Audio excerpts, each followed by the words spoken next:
Sub free alteration, அதாவது subwoofer வந்து உள்ள ஜொபுக்குன்னு போயிட்டு வந்துட்டு இருக்குது. அதாவது ஒரு வால்யூமை மியூட் பண்ண பிறகும் உங்களுக்கு அந்த மாதிரி ரீசன் வந்து அந்த சப்வூஃபரில் வந்து உதறிக்கிட்டே இருக்குது. அப்படின்னும் போது வந்து சப்வூஃபர் விழுகுது, ஆனால் அந்த அடிக்கு ஏற்ற மாதிரி விழுகலை அப்படின்னு நிறைய நண்பர்களுக்கு இந்த ப்ராப்ளம் இருக்கும். அதாவது பேசிக்காக நம்ம மார்க்கெட்டில் வரக்கூடிய அனைத்து ரிமோட் கிட்டுமே இந்த மாதிரி ரீசன் தான். ஆக்சுவலி எனக்கு தான் அந்த மாதிரி இருக்கா, எல்லா நண்பர்களுக்கும் அந்த மாதிரி தான் இருக்கான்னு எனக்கு தெரியல. ஆக்சுவலி எத்தனை ரிமோட் கிட்டை நான் யூஸ் பண்ணாலும் ரிமோட் கிட்டை பொறுத்தளவுக்கு நல்லா தான் இருக்கும். ஒவ்வொரு ரிமோட் கிட்டுக்கு ஏற்ற மாதிரி சின்ன சின்ன ஆல்ட்ரேஷன் இருக்குங்க, ஒவ்வொரு கம்பெனியை பொறுத்த மாதிரி.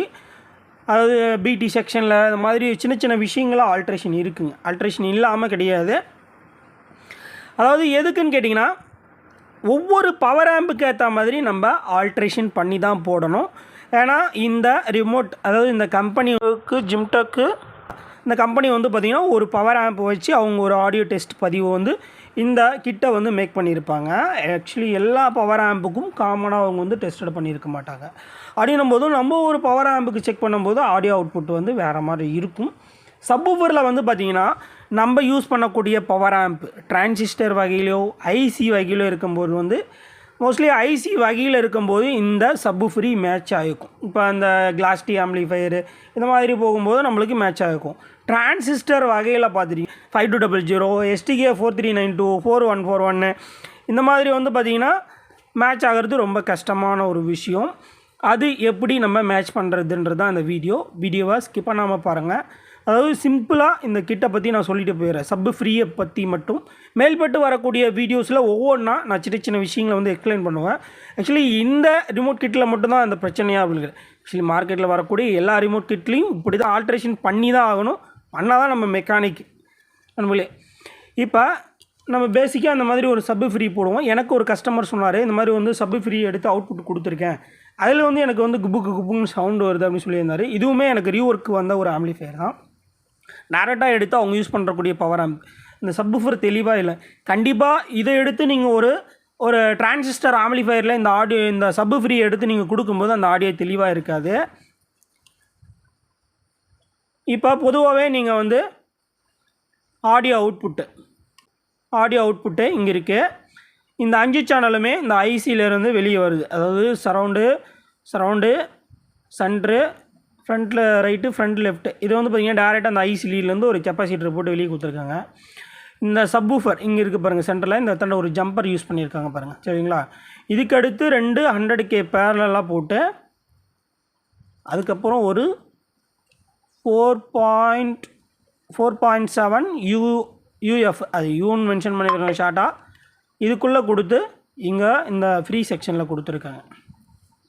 மோஸ்ட்லி இந்த மாதிரி கொடுக்கும்போது நம்ம நண்பர்கள்லாம் இந்த மாதிரி சப் ஃப்ரீ யூஸ் பண்ணுவாங்க, இல்லைனா அப்படியே டேரெக்டாக கொண்டு இதில் இருக்க அவுட்புட் எடுத்துகிட்டு போயிட்டு பவர் ஆம்பில் கொடுத்துருவாங்க. அந்த மாதிரி கொடுக்கும்போது உங்களுக்கு சப்வூஃபர் வந்து அந்த பஞ்சிங் வரும்போது விழுகிறது அந்த இது இருக்காது. ஏன்னா டிரான்சிஸ்டர் ஆம்ப்ளிஃபையர் ஒரு மாதிரி வேலை செய்யும், நீங்கள் கொடுக்கக்கூடிய சப் ஃப்ரீ வந்து ரிவர்ஸ் ஃபார்வர்டில் ஒர்க் ஆகும். அப்படின்னும் போது வந்து உங்களுக்கு சப்வூஃபர் தெளிவிடமாக இருக்காது. நிறைய நண்பர்கள் வந்து பார்த்திங்கன்னா ஒரு சப் ஃப்ரீ ஆட் பண்ணும்போது இந்த மாதிரி டேரெக்டாக இந்த ரிமோட் கிட்லேருந்து வரக்கூடிய ஒரு சப்பை எடுத்து இதுக்குள்ளே இன்புட் கொடுப்பாங்க. அந்த மாதிரி கொடுக்கும்போது ஒவ்வொரு கம்பெனிக்கு ஏற்ற மாதிரி கம்பல்சரி அந்த சப்வூஃபர் ஃப்ரீக்வன்சி லெவல் மாறும். அது மாதிரி கொடுக்குறத விட நீங்கள் டேரெக்டாக ஒரு சப் ஃப்ரீ இந்த மாதிரி வந்து சிங்கிள் ஐசி உள்ள சப் ஃப்ரீ எந்த கம்பெனியில் வேணாலும் பயன்படுத்திக்கோங்க. உங்களுக்கு வந்து பார்த்திங்கன்னா யூசேஜ் உள்ள ஒரு சப் ஃப்ரீயை பயன்படுத்திக்கோங்க. ஏன்னா உங்களுக்கு எது நல்லாயிருக்கோ அதை எடுத்துக்கோங்க. அப்படின்னும் போது வந்து இந்த ரிமோட் கிட்ட பொறுத்த அளவுக்கு ஒரிஜினலான ஒரு சப் ஃப்ரீ அவுட்புட், அதுக்கப்புறம் ஒரு யூஎஃப் போட்டிருக்காங்க இந்த கெப்பாசிட்டர் தான் நண்பர்களே. ஆக்சுவலி இது வழியாக தான் அந்த சப் ஃப்ரீக்வன்சி வெளியே வருது. அதாவது இதிலேருந்து வரும்போது ஆடியோவாக தான் வெளியே வரும். நம்ம யூஎஸ்பியிலேருந்து வருது பார்த்திங்களா, அந்த மாதிரி ஆடியோ தான். ஆக்சுவலி செலக்டர் சுவிட்சிங்கெலாம் தாண்டி இங்கே தான் வரும் நண்பர்களே.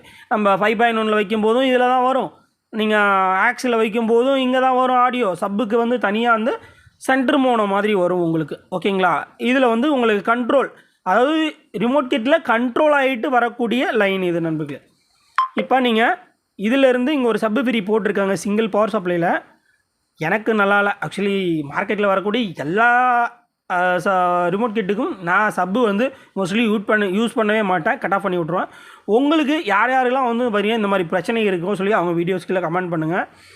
ஏன்னு பார்த்தீங்கன்னா இப்போ இந்த இடத்தாண்டா இந்த 1 UF அதாவது 4.7 UFல வந்து இங்கே என்ன பண்ணுறீங்கன்னு கேட்டிங்கன்னா அது பாருங்கள்,